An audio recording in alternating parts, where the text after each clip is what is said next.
OnyeAghalaNwanneya bụ ihe nke eji mara ndị Igbo ma bụrụkwazị ali ihe nke ha na-emepụta n'omume.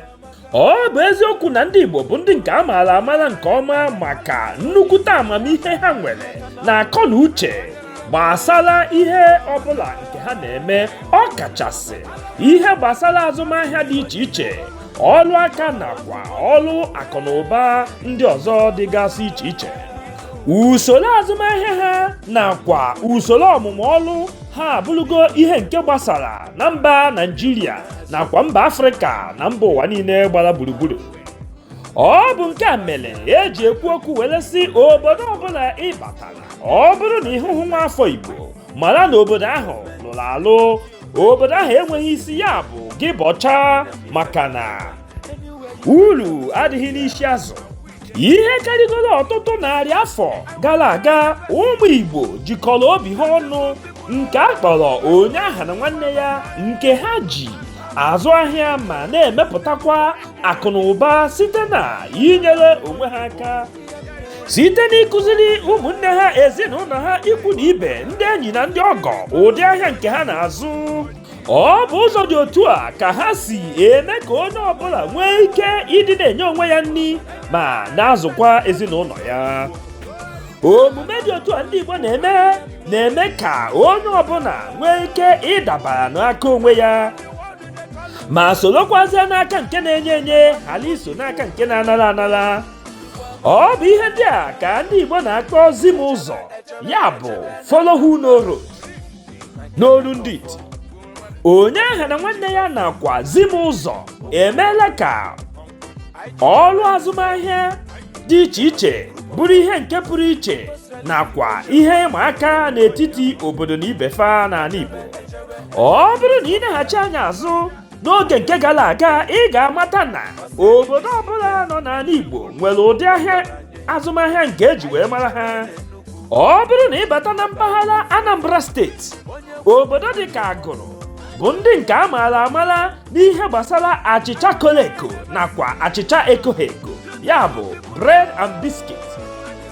Obodo nke Ọka bụ ndị eji ihe gbasara ịkpụ ụzụ nakwa ịkpụpụta egbe dị iche iche were mara.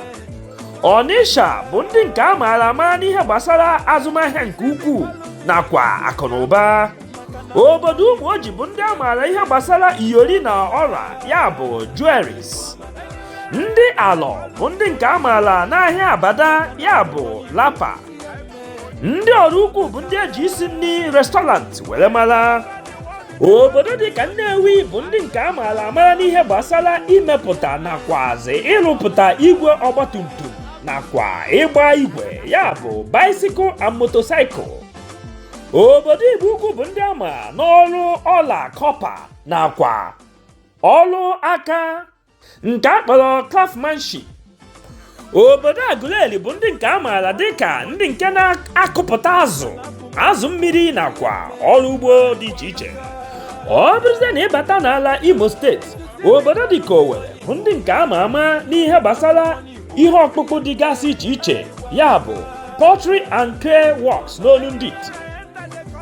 Mba Anọ bụ ndị ama ama n'ihe gbasara idepụta mmanya ngwọ nakwa imepụta nkata, ute nakwa ihe ndị ọzọ dị iche iche esi na nkwụ emepụta.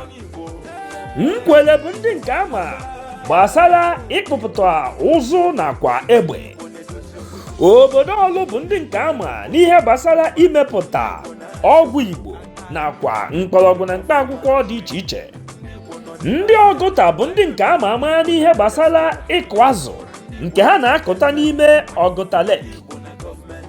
Ndị Mbaise bụ ndị nke ama ama n'ihe gbasara ọrụ ugbo na ịkọpụta ji na abacha. Ọ bụrụzie na ịbata n'ala Abia steeti, ihe eji mara ndị Aba bụ ịlụ akpụkpọ ụkwụ, akpa, ịkwa akwa nakwa iji akpụkpọ anụ ahụ anụmanụ were mepụta ihe dị iche iche nke ha chọrọ. Ọ bụrụzie na ị chọrọ ịhụ ihe ndị a niile nke ha na-alụpụta, itinye isi gị n'ọgbakọ ahịa nke akpọrọ Arịarịa Aba, ebe ahụ ka ị ga-afụ ya.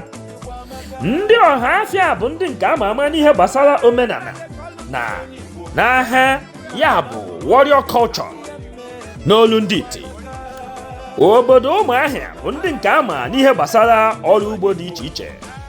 Ọ bụrụzie na ịbata n'obodo Enugu steeti, ndị Enugu Ngwo bụ ndị nke ama n'ihe gbasara nchọpụta ụdọ, ya bụ coal mining n'olu ndị iti. Ọ bụ ha mere ihe eji akpọ Enugu steeti Coal City ruo n'ụbọchị taa. Ndị Nsụka bụ ndị nke ama n'ihe gbasara ọrụ ugbo, ịkọpụta ji na akwụkwọ nri dị iche iche. Ndị Nike bụ ndị ama n'ihe gbasara imepụta uwe ojii, uwe ọcha, uwe ọlaedo na uwe dịgasị iche iche nke eji akwete klot wee mara. Ọgụ bụ ndị nke amara gbasara n'ịkpụpụta ite nakwa ihe ọkpụkpụ ndị ọzọ dị iche iche. Ndị Udi bụ ndị nke ama n'ihe gbasara itepụta mmanya nkwụ ọcha mara mma. Enugu Ezike bụ ndị ama n'ihe gbasara ọgwụ mkpọrọgwụ, ya bụ herbal medicine n'olu ndị iti. Ọ bụrụzie na ịbata na Ebonyi steeti, obodo dị ka Afikpo eji ịkpụpụtasị ihe dị iche iche wee mara ha, dịka ịkpụ ite, ịkapịa ihe nke ọma nakwa ịlụpụta mmọnwụ dị iche iche. Abakaliki bụ ndị nke ama n'ihe gbasara ịkọpụta rice nke ọtụtụ ndị mmadụ ma n'ụbọchị tata dịka rice Abakaliki. Ndị Nza bụ ndị nke ama n'ihe gbasara ọrụ ugbo nakwa imepụta nnu eji eri nri. Ndị Ikwo bụ ndị ama n'ịgba ihe gbasara ọrụ ugbo na imepụta ji na akpụ, ya bụ abacha. Azụmahịa njirimara obodo niile ndị a ịnụrụ na-egosipụta nnukwu ọgụgụ isi na nka ndị Igbo nwere iji were nyere onwe ha aka n'oge gboo na n'oge ugbu a. Akụkọ niile ndị a ị na-anụ n'ọnụ ogbu onye akpa ntị bụ iji wee kwalite mmụọ ndị ntorobịa ụmụ Igbo ka ha wee nwee ike ịmụta nnukwu ihe ma gbaa mbọ dịka nne na nna anyị ha gara aga siri wee gbaa mbọ n'oge nke ha. Dịka okwu Igbo si kwuo si, ngana gbuo nkata agụụ ekpughe ya. Ọ ga-amasịkwa anyị na ọ bụrụ na idepụtara anyị ihe nke eji wee mara obodo gị azụmahịa dị iche iche nke anyị akpọghị n'obe a n'oge awa dị ugbu a, depụtara anyị ya ka anyị wee fụ ka ndị ọzọ wee mata. Echepụkwala ịtụsasị ozi a ka o lute onye ọbụla ntị, maka na Igbo amaka, Igbo ga-adị. Udo dịrị ụnụ.